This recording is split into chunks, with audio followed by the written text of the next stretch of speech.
Bien-aimés dans le Seigneur, amis de la Bible, disciples de Jésus-Christ, étudiants à Triune Biblical University, j'ai l'honneur et le plaisir de vous annoncer le commencement d'un cours très important de la Bible, le cours du Pentateuque.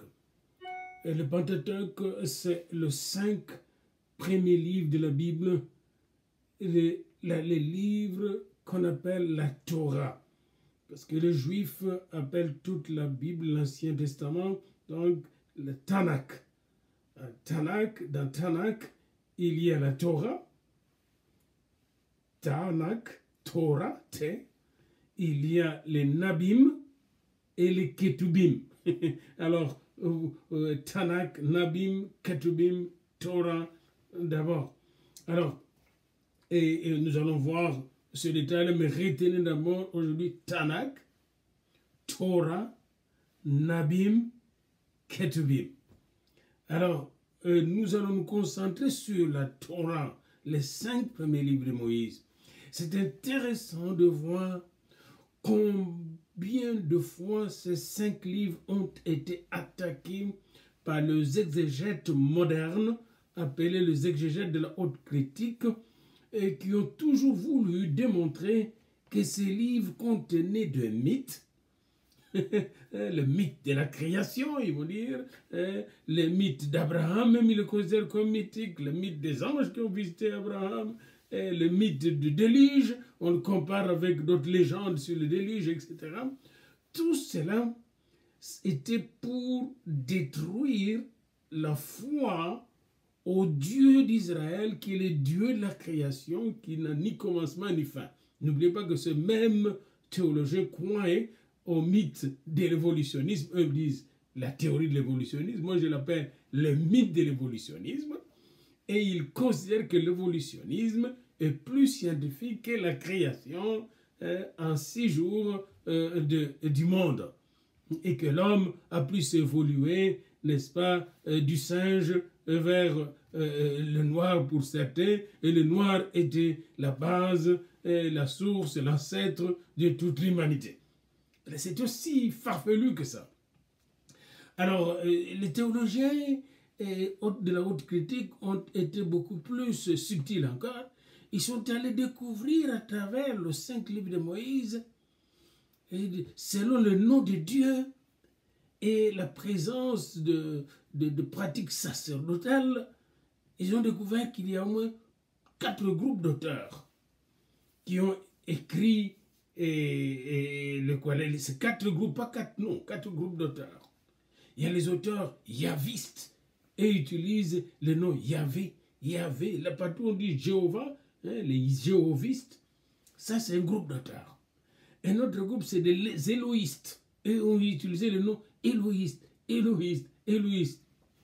Donc, quand vous utilisez le nom Jéhovah, comme les témoins de Jéhovah, vous êtes jéhoviste.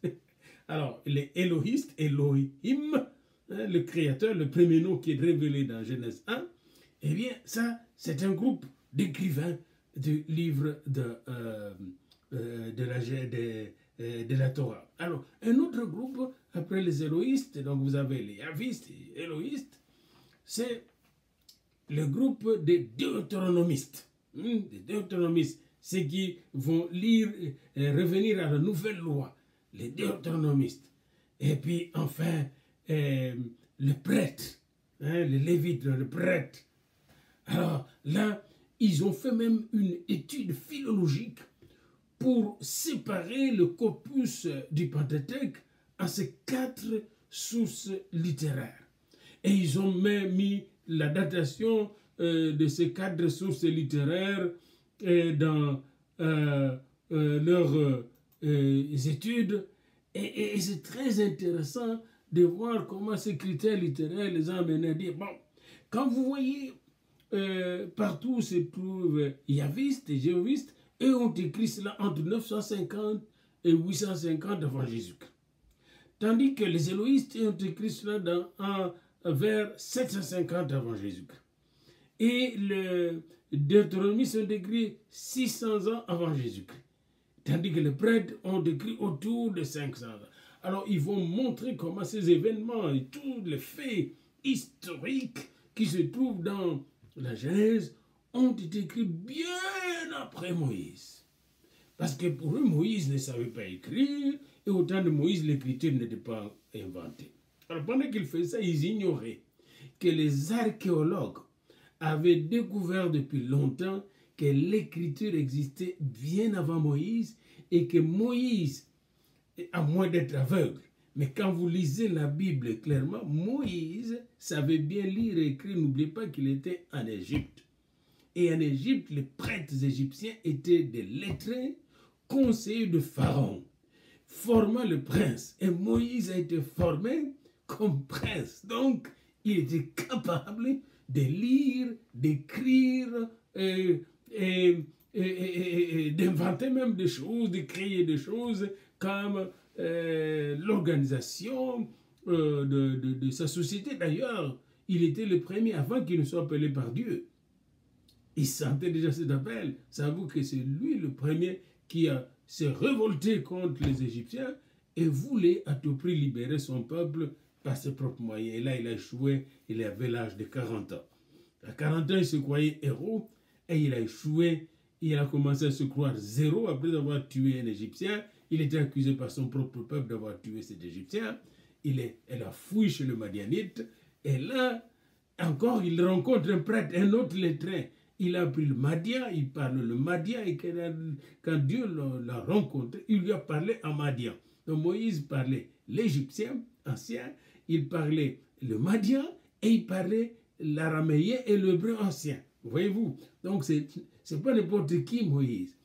Et quand vous lisez la Bible, vous allez voir que la Torah a été écrite par Moïse lui-même et non par ce qu'on appelle les deutéronomistes, les éloïstes, les yavistes ou jéhovistes et le prêtre bien-aimé.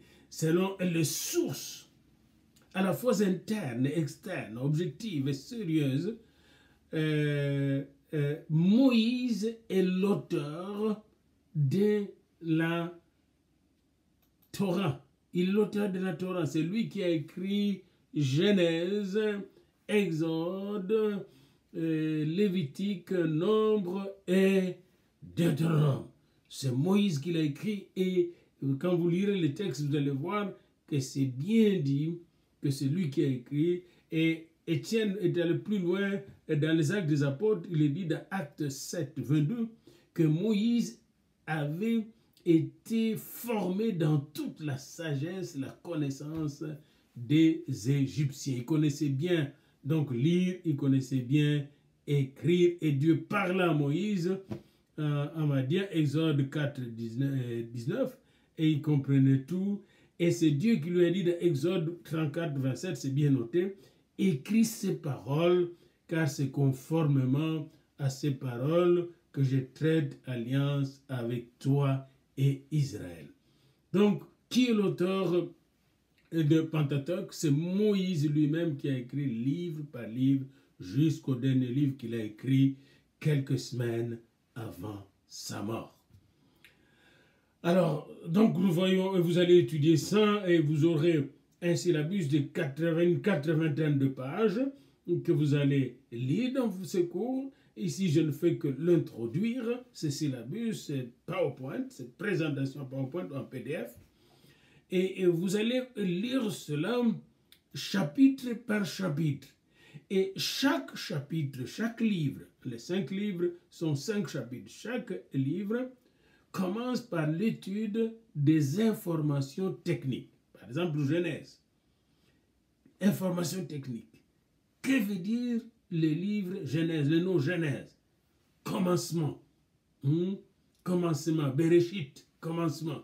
Commencement de quoi? De la création. Commencement de quoi? De l'humanité. Commencement de quoi? Du péché. Commencement de quoi? De la culture. Commencement de quoi? Des nations. Commencement de quoi? De la construction de bateaux, etc. C'est le commencement d'Israël. Tout est là. Commencement de l'appel de Dieu. Commencement de la révélation de Dieu. C'est dans le livre de Genèse. C'est un livre très important où vous allez trouver le verset clé, que moi j'aime beaucoup le verset clé de Genèse, c'est Genèse 1, 1. au commencement, Dieu créant le ciel et la terre. Dans Genèse, vous trouvez aussi le commencement des apparitions des esprits de Dieu. Les chérubins au chapitre 3. Les anges de Dieu qui vont visiter Abraham plusieurs fois. Visiter Jacob plusieurs fois. Dieu lui-même qui va parler avec Abraham, qui va parler avec Isaac, qui va parler avec Jacob. Dans ces livres-là, la révélation de Dieu se manifeste. Alors, soyez très attentifs quand vous lisez les 50 chapitres du livre de la Genèse, parce que vous allez découvrir non seulement la création de Dieu, mais aussi la révélation de Dieu à Abraham, à Isaac, à Jacob, à Joseph par des songes et à Noé. Et là, vous allez découvrir dans cette révélation les alliances de Dieu. Alliance avec Noé, alliance avec Abraham, avec Israël. Et c'est très important donc de bien lire ces livres, parce que dans ces livres, vous allez voir que Dieu révèle qui est le créateur du monde. Il révèle aussi qui est le sauveur du monde. Vous voyez, dans le même livre de la Genèse. Donc, le livre de la Genèse est très, très important pour vous. Et vous aurez donc au moins une vingtaine de diapositives sur ce cours-là de la Genèse. Et là, vous allez voir comment l'armée céleste se déploie depuis Genèse 1 avec Dieu lui-même pour créer, puis pour protéger, pour sauver, pour accompagner l'humanité afin de préparer justement l'avènement de Jésus-Christ. Déjà dans le livre de la Genèse. Parce que dans Genèse 3,15, Dieu annonce déjà l'avènement de Jésus-Christ. Après vient le livre d'Exode. Et ce livre d'Exode nous apprend quelque chose de très important. Déjà, là dans l'information technique, Exode, ça veut dire comment sortir de l'esclavage. Et vous allez voir comment Dieu va faire sortir son peuple de l'esclavage en Égypte. Et de la même manière qu'il a fait sortir plutôt le peuple de Dieu de l'esclavage d'Égypte, de la même manière, il t'a fait sortir, il m'a fait sortir et il fera sortir d'autres personnes et d'autres nations, d'autres peuples, d'autres individus, d'autres familles de l'esclavage pour qu'ils soient libérés, aient une terre et soient bénis par Dieu. Et c'est très important. Donc, lisez encore ces livres qui couvrent environ 215 ans d'asservissement, n'est-ce pas? Après plus de 200 ans, 215 ans aussi de liberté, c'est-à-dire 430 ans en Égypte, donc 215 ans d'asservissement. Et ces livres montrent comment, quel que soit l'asservissement, Dieu est le Dieu qui nous libère. Comme les Noirs américains furent esclaves pendant longtemps, il fut libéré les Juifs avec l'Allemagne. Il fut libéré. Dieu est le Dieu de la libération. Exodus. Pourquoi il nous libère? Parce qu'il nous a créés à son image et à sa ressemblance. Voyez-vous, Genèse appelle, prépare Exode. Dans Genèse, il est dit, dans Genèse 2, qu'il nous a créés à son image. À l'image de Dieu, il nous a créés hommes et femmes. Par conséquent, Dieu ne peut pas laisser son image esclave de qui que ce soit ou de quoi que ce soit. Comme le péché ne peut pas nous maintenir en esclavage tant aussi longtemps que nous avons le regard tourné vers Dieu, ou tant aussi longtemps que les regards de Dieu sont tournés vers nous. Donc, dans le livre d'Exode, on nous montre comment Israël était sorti de l'esclavage, et quand il est sorti de l'esclavage, il va traverser la mer Rouge et va aller tout droit vers le mont Sinaï pour recevoir le loin de Dieu et apprendre à adorer Dieu. Nous voyons que le livre d'Exode se termine au chapitre 40 par le tabernacle, couvert de la gloire de Dieu, rempli de la gloire de Dieu dans la Shekinah, et Dieu dirigé par la Shekinah, la nuée de la gloire de Dieu, n'est-ce pas, la colonne de nuée, la journée, et la colonne de feu. Il dirigeait par cette colonne son peuple, n'est-ce pas, vers la terre promise. Après le livre d'Exode, vous passez au livre de Lévitique et ces livres, c'est le livre où on apprend comment s'approcher de Dieu, comment adorer Dieu. C'est le livre du sanctuaire et de la sainteté. Et vous allez lire tous les sacrifices, les holocaustes, les offrandes végétales, les sacrifices de culpabilité, les sacrifices d'action de grâce. Vous allez lire cela. Tous ces sacrifices d'animaux, des végétaux, les sels qu'on mettait sur les sacrifices, tout ça symbolise les sacrifices suprêmes que Dieu devait donner pour nous, afin que nous soyons capables d'entrer dans son sanctuaire en étant sanctifiés par le sang de l'agneau, pour ne pas le nommer. Vous voyez, alors, lisez bien ces livres de Lévitique, n'est-ce pas, parce que c'est les livres qui nous apprennent comment nous approcher de Dieu. Et c'est très, très important de le parcourir calmement. Donc, un des devoirs que vous devez faire, c'est lire ces livres. N'oubliez pas, dans chaque livre que vous allez étudier, vous aurez des travaux à faire. Et une des tâches que nous vous demandons, c'est de lire tous les livres, n'est-ce pas? Et c'est très important de lire d'abord tous les livres, hein? Les 27 chapitres de Lévitique, selon le plan que je vous donne dans votre présentation en PDF ou en PowerPoint que je vous envoie. Eh bien, vous lisez d'abord tous les livres. Et en lisant ces livres, vous allez découvrir, par exemple, le livre de Lévitique, comment les sacrifices ne pouvaient même pas qualifier tout Israël à s'approcher de Dieu. Israël tombait encore, il faut revenir au sacrifice. Parce que ces sacrifices pointaient vers le Seigneur. Et quand vous allez vers le Seigneur, vous entrez dans son repos. Vous voyez, dans son Shabbat. Vous allez voir le Shabbat aussi là-dedans. Dans son jubilé. Vous allez voir le jubilé là-dedans. Vous entrez aussi dans sa célébration. Vous allez voir les 7 célébrations qui sont les 7 fêtes de l'Éternel dans Lévitique 23. La fête de Pâques, une grande célébration qui montre la mort de l'agneau d'ailleurs, l'agneau divin, leur sortie en Égypte après le sacrifice de l'agneau, la fête de Pâques, la fête de pain sans levain qui durait 7 jours, qui montre comment on enlève le levain de nos vies. Mais les Juifs enlèvent jusqu'après le levain pendant ces 7 jours, pas de levain dans leur maison. La fête de prémices, le premier Shabbat qui vient la Pâques, n'est-ce pas? Et pendant cette fête de prémices, le lendemain du Shabbat de la Pâques, pendant cette fête de prémices, le lendemain de la fête du Shabbat de la Pâques, eh bien, ils amènent le premier prémisse de leur récolte et de leur moisson. Et bien, qui est le premier prémisse de notre moisson? C'est Jésus-Christ lui-même. Il est ressuscité pendant cette fête de prémisse. Après avoir enlevé tous les levains non péchés, il est ressuscité en cette fête de prémisse. Puis les Juifs après célèbrent la fête de Shavuot ou la Pentecôte, 50 jours après, n'est-ce pas, la fête de prémisse. Eh bien, 50 jours après Pâques, ils célèbrent cette grande fête de Pentecôte. Pour eux, c'est la fête, ils célèbrent les dons de la Torah avec le feu sur la montagne de Sinaï.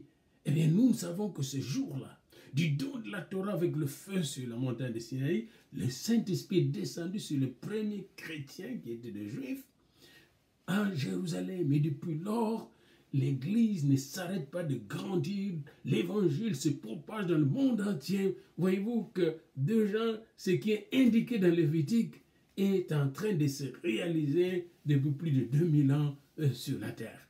Après cela vient la fête de la trompette qui commence le premier jour du 7e mois juif. On sonne la trompette. Pour eux, c'est le jugement qui arrive et nous savons que cette trompette nous prépare à la venue du roi des rois qui viendra non comme agneau mais comme lion de Juda, comme roi des rois. Il va venir dans le monde. Un jour, il viendra du ciel nous prendre. Et après cette fête de trompette, vient la fête d'expiation qui nous annonce qu'il faut l'expiation de tous les péchés du monde, y compris d'Israël. Et c'est ce qui va se passer pendant les 7 années de tribulation. Et enfin, vient la fête des tabernacles qui annonce la venue du Seigneur qui viendra régner avec nous, non seulement dans l'éternité, mais aussi pendant le millénium tel que défini dans Apocalypse 20. Alors, c'est très important pour vous d'apprendre comment communier avec Dieu à travers ces livres de Lévitique. Vous allez apprendre que signifient les holocaustes, que signifient les offrandes végétales, que signifient les sacrifices d'action de grâce, que signifient les sacrifices d'expiation, que signifient les sacrifices de culpabilité et que signifie la consécration en tant que serviteur de Dieu, en tant que prêtre, en tant que chrétien, parce que chaque chrétien doit devenir un prêtre royal.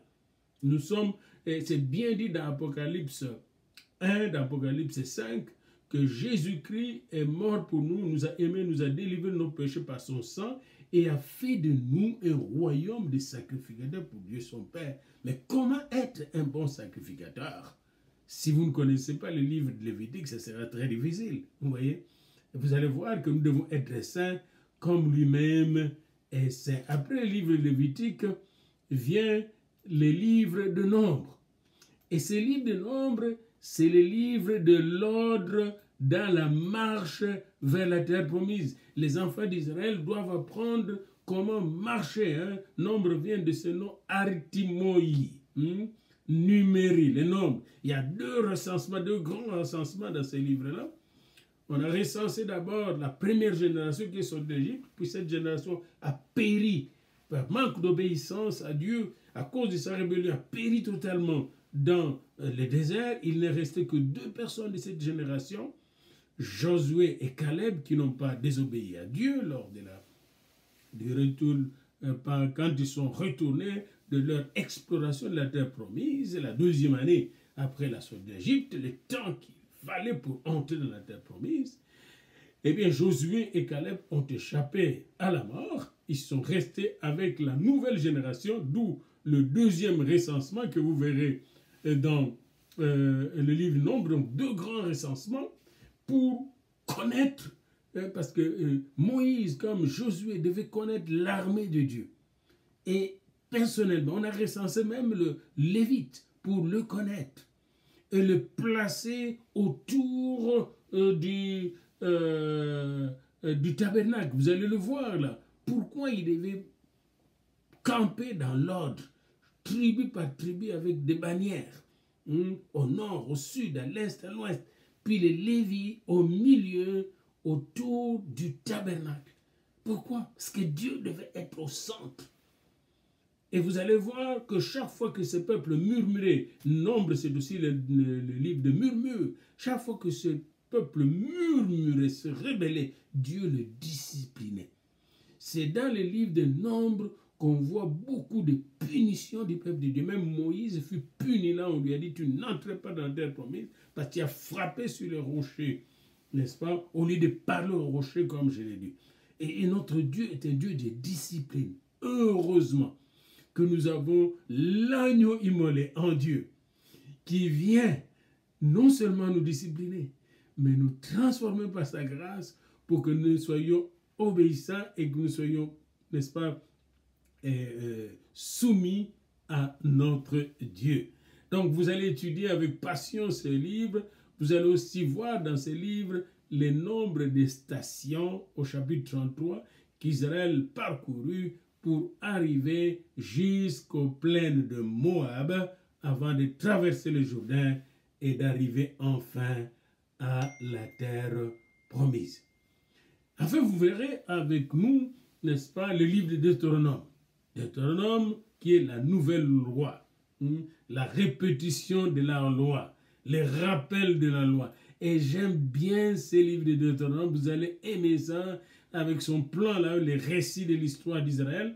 Moïse commence par rappeler l'histoire d'Israël du chapitre 1 au chapitre 4, comment les enfants d'Israël ont été gâtés, protégés par Dieu tout au long de leur cheminement vers la terre promise. Deuxièmement, Moïse va promulguer la loi d'Israël qui va aider Israël à marcher dans le présent pour conquérir la terre promise. Et il y aura Josué, sur qui Moïse va imposer les mains, qui sera tellement discipliné qu'aucun enfant d'Israël sera indiscipliné sous la direction de Josué. Josué, c'était le militaire, le général. Il ne blaguait pas, tandis que Moïse était comme un grand-père. N'est-ce pas? N'oubliez pas que c'est à 80 ans qu'il a commencé le ministère. Josué, c'était la discipline. C'était un petit jeune de Moïse qui a travaillé chez Moïse, qui a vécu avec Moïse, qui a été entraîné par Moïse sous la tente d'assignation, dans la tente d'assignation, et qui est devenu un vrai instrument du salut, comme son nom le dit, de Josué, Jéhoshua, Yahvé qui sauve. Il était vraiment comme une image de Jésus dans l'Ancien Testament. Un homme discipliné. Et vous allez voir que cet homme, il progressait parce qu'il avait reçu l'onction de Dieu par l'imposition des mains de Moïse, et en même temps, il avait reçu le commandant suprême de l'armée de Dieu, le chef de l'armée de Dieu, comme il dit dans les derniers versets de Josué 5, avant d'entrer dans Jéricho. Et beaucoup d'exégètes pensent que ce chef, c'est Jésus-Christ lui-même tel qu'il apparaît dans les livres de l'Apocalypse. Alors vous allez voir que dans le livre de Deutéronome, Moïse rappelle l'histoire de la marche d'Israël avec Dieu, comment Dieu a protégé, béni ses enfants d'Israël, comment ils étaient souvent rebelles. Puis promulgue la loi pour les aider à marcher avec Dieu, comme ça la parole de Dieu sera leur lampe à leurs pieds, une lumière sur leur sentier. Et enfin, troisièmement, il leur révèle l'avenir. C'est un livre de philosophie biblique de l'histoire, le livre de Nombres. Parce que, vous savez-vous, un peuple qui ne connaît pas son passé avec Dieu, ne connaîtra pas son présent avec Dieu et ne saura pas comprendre comment son futur sera radieux. C'est très important pour nous de nous rappeler toujours notre passé. Est-ce que vous connaissez votre passé avec Dieu? Est-ce que vous connaissez votre passé avec vos parents, votre passé avec vos grands-parents, etc. Il y a des gens qui ne connaissent pas aujourd'hui leurs arrière-grands-parents. Et c'est très important pour nous de savoir, est-ce que mon arrière-grand-parent était dans le Seigneur? Est-ce qu'il a marché avec le Seigneur? Les Israéliens devaient se rappeler, cette nouvelle génération, que leurs parents étaient des rebelles invétérés. Et que s'ils n'apprenaient pas à obéir à Dieu, eh bien, ils ne vont pas du tout vivre heureux dans la terre promise. Alors, ils devaient apprendre à vivre dans la grâce de Dieu, dans la loi de Dieu, selon le commandement de Dieu. Et les dernières paroles de Moïse, avant de mourir, étaient des paroles de bénédiction. De bénédiction. Et j'aimerais que vous puissiez lire ces paroles de bénédiction dans Deutéronome 33. Des paroles de bénédiction. Il va bénir comme Jacob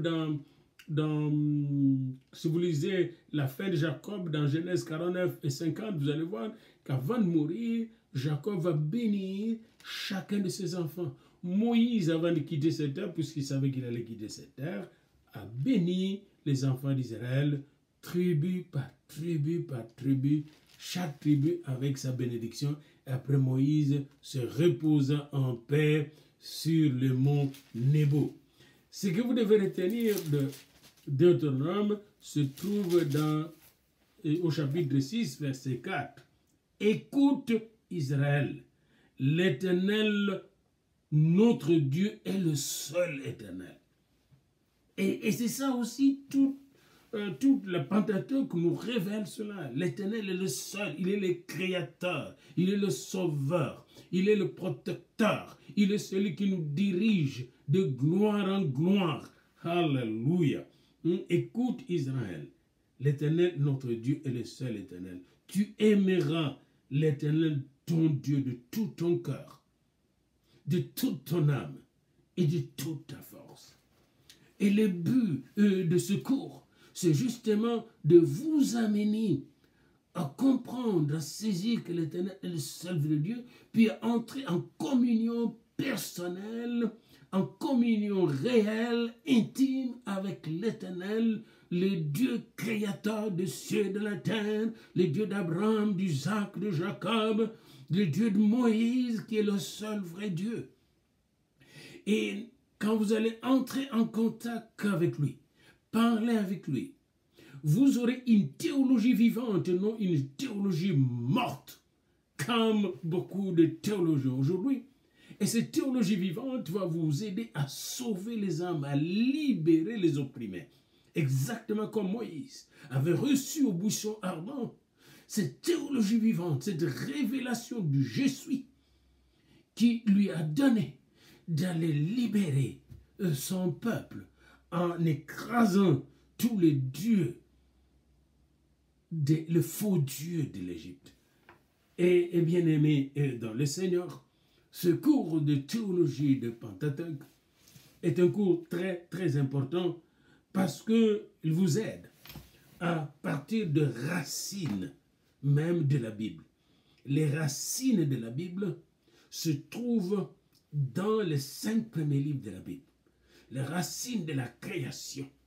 Les racines qui nous montrent comment nous avons chuté avec la chute d'Adam et d'Ève. Les racines qui nous donnent comment Dieu nous a sauvés lors de la chute. Au lieu qu'on mange l'arbre de la vie alors qu'on venait de manger déjà l'arbre de la connaissance du bien et du mal. Comment il nous a protégés avec des chérubins qui tiennent, n'est-ce pas, le paix pour nous empêcher, pour empêcher Adam et Ève d'aller manger encore l'arbre de vie, de vivre éternellement comme les démons et d'être condamnés éternellement.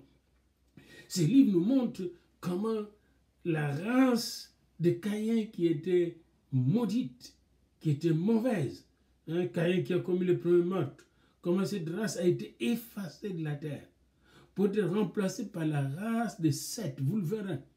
Et comment de la race de Seth viendra Sem, et de Sem viendra Abraham, et d'Abraham va venir Isaac, d'Isaac va venir Jacob, de Jacob viendra Joseph, et ces gens-là dirigés par Dieu. Et de cette race sortira un nouveau peuple que nous sommes, non seulement Israël, parce qu'une race de la foi qui doit marcher selon la loi de Dieu. Cette loi qui est résumée en un seul commandement. Tu aimeras ton Dieu de tout ton cœur, de toutes tes forces, de toute ton âme, de toutes tes pensées. Tu aimeras ton prochain comme toi-même.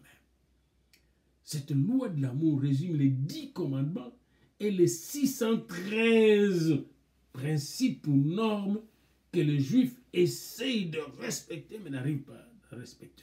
La seule personne qui accomplit toute la loi de Moïse, qui l'a accomplie sur cette terre, est Jésus-Christ de Nazareth.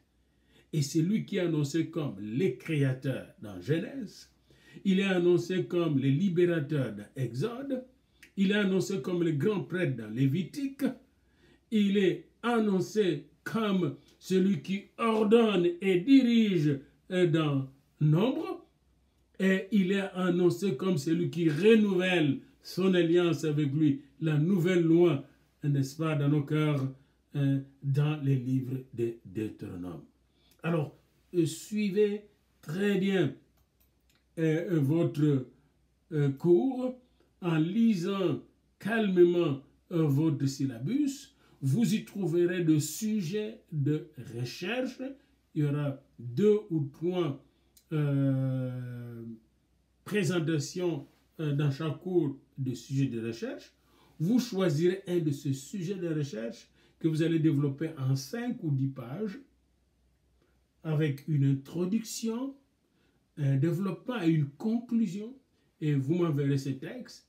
Vous allez aussi répondre au questionnaire de vos travaux que vous allez m'envoyer et nous allons ensemble apprendre à cheminer avec le Dieu de Pentateuque, de la Torah, les créateurs, les libérateurs qui ne cessent de renouveler sa grâce et ses bénédictions sur nous. N'oubliez pas, quand vous allez arriver dans Nombre 6, et c'est très, très important, n'oubliez pas de vous bénir vous-même, et de bénir toute votre maison. Que ces études ne soient pas un fardeau, mais plutôt une source de bénédiction. Et je termine par cette bénédiction sacerdotale que Dieu donna à Moïse afin qu'il les transmette à Aaron et que Aaron puisse bénir les enfants d'Israël de cette manière. Que l'Éternel te bénisse et qu'il te garde. Que l'Éternel fasse luire sa face sur toi et qu'il t'accorde sa grâce. Que l'Éternel tourne sa face vers toi et qu'il te donne la paix. C'est ainsi que je mets le nom de l'Éternel sur les enfants de Dieu et sur tous les étudiants qui suivront ce cours au nom de Jésus-Christ. Amen.